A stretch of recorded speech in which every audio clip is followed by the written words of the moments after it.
Sir మీ cinema journey మాట్లాడే ముందు నాకు ఒక చిన్న డౌట్ ఉంది. లైఫ్‌లో ఎప్పుడైనా లవ్ ఫెయిల్యూర్ ఎదుర్కొన్నారా మీరు?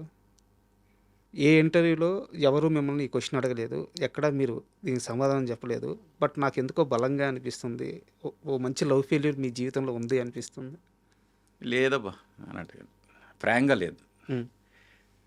అంటే ఆహ్, చిన్న చిన్న అట్రాక్షన్స్ ఉండొచ్చేమో కానీ హ్మ్. లవ్ అనేది ఎప్పుడు రాలేదు. అంటే నన్ నాకెవరు ప్రపోజ్ చేయలేదు. నేను ఎవరికి ప్రపోజ్ చేయలేదు. హ్మ్. అంటే ఎవరైనా అమ్మాయి అందంగా ఉంటే అందంగా ఉంది అనే అలా అంతవరకే తప్పితే ఈ అమ్మాయితో ప్రేమలో పడాలి, ఈ అమ్మాయితో ఉమ్, ముందుకు నడవాలి అలాంటి ధైర్యం నేను ఎప్పుడు చేయలేదు. అవతల వాళ్ళు కూడా ఎవరు నాతో ధైర్యం చేయలేదు. అందుకు అలాంటి స్టోరీలు ఏమి లేవు. But I'm very much happy with my wife. Sir and పెళ్లి చేసుకున్నాక I have a great love story నాతో నా వైఫ్తో. బట్ మీ డౌట్ కారణం నాకు తెలుసు. సార్ ఏంటంటే ఇంత మంచి love songs correct. Love failure ఉన్న వాళ్ళకే వస్తాయని. సార్ బట్ నేనేమంటానంటే అలాగా మన మూడ్స్ని మన ప్రొఫెషనల్ని కలపకూడదు అంటాను నేను. హ్మ్. ఎందుకంటే ఇప్పుడు ఒక చావు మీద ఒక సాంగ్ చేయండి అంటే చచ్చిపోవాలా? చచ్చిపోతేనే ఆ సాంగ్ తాలూకా ఎసెన్స్ మనకు తెలుస్తుంది. కాబట్టి ఇప్పుడు చచ్చిపోయి మళ్ళీ బతికొచ్చి చావు మీద సాంగ్ చేయాలంటే అవ్వదు కదా. సార్ అలాగే లవ్ సాంగ్ చేయాలి అంటే లవ్లోని ఫెయిల్ అవ్వాల్సిన అవసరం లేదు, లవ్లో పడాల్సిన అవసరం లేదు. హ్మ్. మనం చేసే వర్క్ మీద లవ్లో పడితే చాలు. సార్ నాకు నా వర్క్ మీద ఉన్నంత లవ్ నాకు తెలిసి నేను చాలా ప్రౌడ్గా చెప్తాను, నాకన్నా ఎవరికి ఉండదని. హ్మ్. ఎంతంటే నేను పెళ్లి చేసుకునే ముందు నా వైఫ్కి నేను చెప్పిన ఫస్ట్ థింగ్ ఏంటంటే, you are my second wife. Hmm. నేను ఆల్రెడీ నా వర్క్కి పెళ్లి చేసేసుకున్నాను ఓకే. అని చెప్పా. అది తన మైండ్లో ఎంత పడిపోయిందంటే నా వైఫ్కి, తను ఎంత ఇంపార్టెంట్ కాల్ ఉన్నా, ఎంత ఇది ఉన్నా, తను కాల్ చేసినప్పుడు నేను వర్క్లో ఉన్నానంటే టప్మని పెట్టేస్తాను. హ్మ్. ఎందుకంటే నేను బిజీగా ఉన్నాను, అక్కడ డిస్టర్బ్ చేయకూడదు. ఫస్ట్ వైఫ్‌తో ఉన్నాడు. ఫస్ట్ వైఫ్తో డిస్టర్బ్ చేయకూడదు. అండ్ అందుకు నా వైఫ్ అంటే నాకు ఇంకా ఎక్కువ ఇష్టం. సార్ ఎందుకంటే she respects me for my work. నేనేమంటానంటే నాకు నా వర్క్ మీద ఎంత ప్రేమ అంటే, నాకు ఒక సిచ్యువేషన్ ఇస్తే ఆ సిచ్యువేషన్ని 100% డీకోడ్ చేసి నేను మ్యూజిక్ ఫామ్లో ఎలా ఇవ్వాలనే దాని మీద నేను ఎట్టి పరిస్థితుల్లో కాంప్రమైజ్ అవ్వను. సార్ అంత ఇష్టం నాకు వర్క్ మీద, అంత లవ్ నాకు వర్క్ అంటే.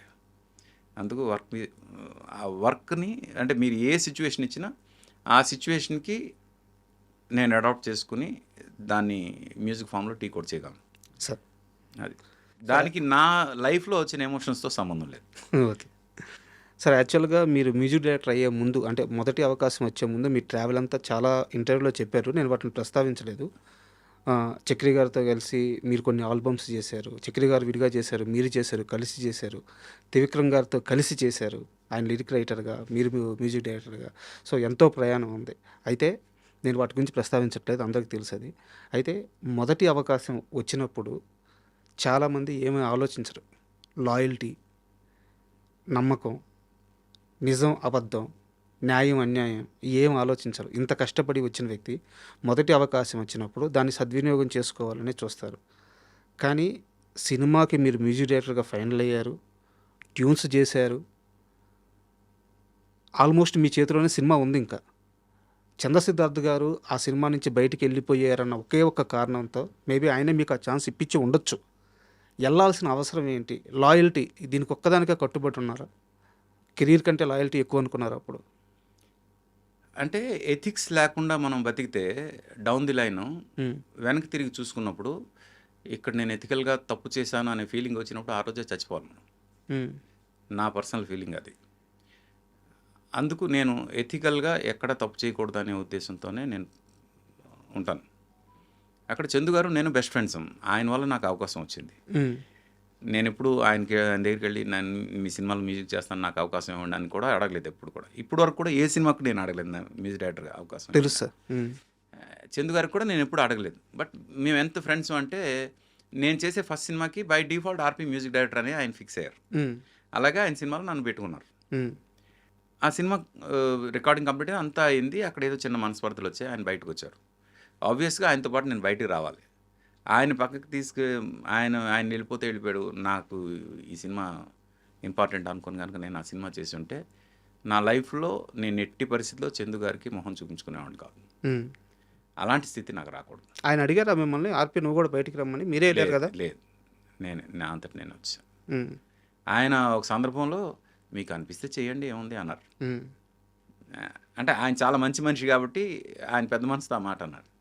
అనిపిస్తే అనేది అనిపించే ప్రసక్తే లేదు. ఎందుకంటే our friendship is much bigger than the project that we're doing.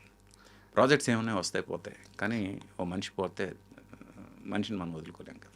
మీరు ఆ సినిమాకి ఫైనల్ అయినప్పుడే ఆ సినిమా పేరు ఆహ్, అవునంటూ కాదు. అవునంటూ కాదంటూ అయితే కథ మొత్తం స్వయంవరమేనా? స్వయంవరం. కథ మారలేదు. టైటిలే మారింది. టైటిల్ మరి. ఏం సార్ ఎక్కడ గ్యాప్ వచ్చింది ఆ సినిమాలో? ఎందుకు డైరెక్టర్ మారాల్సొచ్చింది? అదేదో అంటే 2 రోజులు షూటింగ్ అయిపోయిన తర్వాత one of the production member అంటే ప్రొడ్యూసర్ ఫ్రెండ్స్‌లో ఒక అతనొచ్చి డైరెక్షన్ డిపార్ట్మెంట్ మీద ఏదో కొంచెం హార్ష్‌గా బిహేవ్ చేశాడని నేను లేను ఆ సిట్యుయేషన్‌లో కాబట్టి నేను చెప్పడం కరెక్ట్ కాదు. అది చందు గారికి నచ్చలేదు. హ్మ్. మా డిపార్ట్మెంట్ మీద నువ్వెవడు అరడానికని. అప్పుడు ప్రొడక్షన్ హౌస్ వాళ్ళు వాడి అరిస్తే తప్పేముంది అన్నట్టు హ్మ్. అతన్ని సపోర్ట్ చేయడం ఏదో జరిగింది. అది వాళ్ళ మధ్యలో చిన్న మనస్పర్ధలొచ్చాయి. 'నీకోసం' సినిమాకి నాకు తెలిసినంత వరకు జీరో బడ్జెట్. అస్సలు డబ్బులు లేకుండా తెరకెక్కిన సినిమా అది. చాలా మినిమమ్ డబ్బులు. అంటే స్టార్స్‌ని ఆ సినిమాలో వర్క్ చేసిన స్టార్స్ అనను. ఇప్పుడు వాళ్ళు స్టార్స్ గానీ, డైరెక్టర్ గానీ, హీరో గానీ, సినిమాటోగ్రాఫర్ గానీ, కనీసం వాళ్ళకి వెహికల్స్ పెట్టే స్తోమత గూడా లేదు ఆ సినిమాకి. అలాంటి సినిమాకి మీకు ఛాన్స్ వచ్చింది. అద్భుతమైన సంగీతం ఇచ్చారు. కమర్షియల్‌గా పే చేశారా మీకు 'నీకోసంకి'? నాకు ఫ్రాంక్‌గా అంటే ప్రొడ్యూసర్లు తిట్టుకుంటారేమో నాకు రెమ్యునరేషన్ అయితే ఇవ్వలేదు నీకోసంకి. ఆహ్, అంటే ఫస్ట్ సినిమా కాబట్టి నేను ఓకే. వచ్చిందిగా చాలు అనే దీంతోనే ఉన్నాను. Yeah! But faced some problems for sure. హ్మ్. యాక్చువల్‌గా ఆ సినిమాకి music director Devi Sri Prasad. Sir. తనది ఆ సినిమాలో 'కొంటె బాపు' పాట ఉంది కదా! హ్మ్. ఆ పాట దేవి చేసింది. సార్. మిగతా పాటలు నేను చేశాను. అయితే దేవి చెన్నైలో ఉంటాడు కాబట్టి దేవి కోసం చెన్నై వెళ్ళి యాక్చువల్లీ అది దేవి ఓకే అయ్యి సినిమా కొంత షూట్ అయ్యేంత వరకు ప్రొడ్యూసర్స్ వేరే. సార్. ఆ ప్రొడ్యూసర్స్ చేతులు ఎత్తేసిన తర్వాత వేరే వాళ్ళ చేతులకి వెళ్ళిన తర్వాత ఇప్పుడు ప్రతిదీ కూడా క్యాల్కులేటెడ్ మూవ్ చేయాలి. ఇప్పుడు డైరెక్టర్ చెన్నై వెళ్ళాలన్నా అది కూడా ఖర్చే. మ్యూజిక్ అప్పట్లో వాట్సాప్‌లు అవి లేవు. కరెక్ట్. ఆ సినిమా పరిస్థితి అట్టాగే ఉండేది.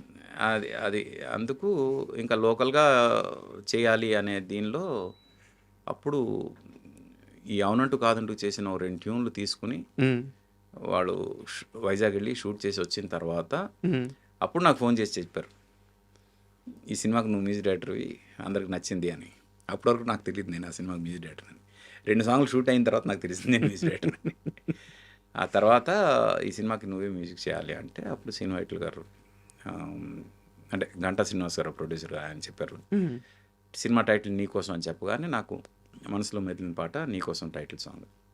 అప్పుడు శ్రీను వైట్ల గారిని కలిసి ఇలాగ నీకోసం టైటిల్‌కి నేను ఒక సాంగ్ ట్యూన్ చెప్తాను అనేసి అంటే ట్యూన్ వినిపించాను. ఆయనకి బాగా నచ్చింది. అక్కడి నుంచి వి ట్రావెల్డ్. అసలు ఒక్కసారి అది హమ్ చేస్తారా 'నీకోసం' సాంగ్? నీకోసం నీకోసం నీకోసం నీకోసం ఎప్పుడూ లేని ఆలోచనలు ఇప్పుడే కలిగెను ఎందుకు నాలో నీకోసం నీకోసం ఈ లోకమిలా ఏదో కలలా నాకంతా కొత్తగా వింతగా కనిపిస్తూ ఉంది నీకోసం నీకోసం. సాహితీ గారు రాశారు సాహిత్యం. అంటే మీరు ఏ రోజైనా మీరు ఎదురుపడిన రోజు ఒక ప్రశ్న అడగాలనుకున్నాను. నాకు ఈరోజు అవకాశం వచ్చింది. మీ గొంతులో సార్ ఎలాంటి డిస్టర్బెన్స్ ఉండదు. అంటే ఎంత పెద్ద స్టార్ సింగర్ అయినా సరే, అది డిస్టర్బెన్స్ అనగాని వాళ్ళు పలికే విధానంలో ఆ వోకల్స్ గాలి రావడము, స్వచ్ఛంగా నీట్‌గా అసలు ఎలాంటి డిస్టర్బెన్స్ లేకుండా ఉంటది మీ వాయిస్. ఆహ్, ఇది నేను పర్సనల్‌గా అబ్జర్వ్ చేసింది.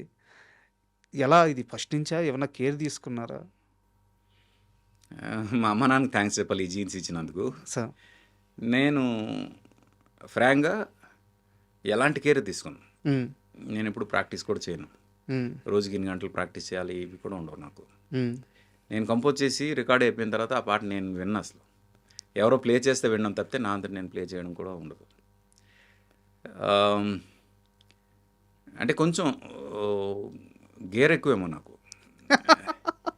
ఆహ్, అది అంటే అయిపోయింది కదా వర్క్, ఇంకా కొత్త వర్క్ గురించి ఆలోచిద్దాం అని తప్పితే అయిపోయిన వర్క్ గురించి అసలు ఇచ్చాను. బట్ షోస్ ఉన్నప్పుడు నా పాటలు నేను పాడతాను. ఆ షోకి ముందు ప్రాక్టీస్ చేయడం అవి కూడా ఉండవు. హ్మ్. డైరెక్ట్ స్టేజ్ ఎక్కి షోలో పాడడం అంతే. అందుకు నేను ఒక రాంగ్ ఎగ్జాంపుల్ అవుతాను అందరికీ. నా నా గురించి ఏం చెప్పినా. అప్పుడే ఐస్ క్రీమ్ తిని మైక్ ముందుకెళ్ళి పాడమన్నా పాడేస్తాను. హ్మ్. సింగర్సు ఇలాంటి కేర్లు తీసుకోవాలి అని ఏవైతే ఉంటాయో అవేమి కూడా నేను తీసుకోను. హ్మ్. అందుకు నేను నా గురించి ఏం చెప్పినా ఆర్‌పీ ఎలా ఉన్నాడు కదా, మనం కూడా అది ఫాలో అవుదాం అనుకుంటే మిగతా వాళ్ళు ఒకవేళ ఎఫెక్ట్ అయితే దానికి నేను కారణం అవుతాను కాబట్టి ఇవేమి నేను చెప్పను. ఒక రకంగా దేవుడిచ్చిన అదృష్టం అనుకోవచ్చా? అందుకే నేను మా అమ్మ నాన్నకి హ్మ్. క్రెడిట్ ఇవ్వాలనుకుంటున్నా. ఎందుకంటే వాళ్ళ వల్లే ఈ ఈ గొంతు వచ్చింది కాబట్టి సార్. వాళ్ళదే ఈ క్రెడిట్ అంతా.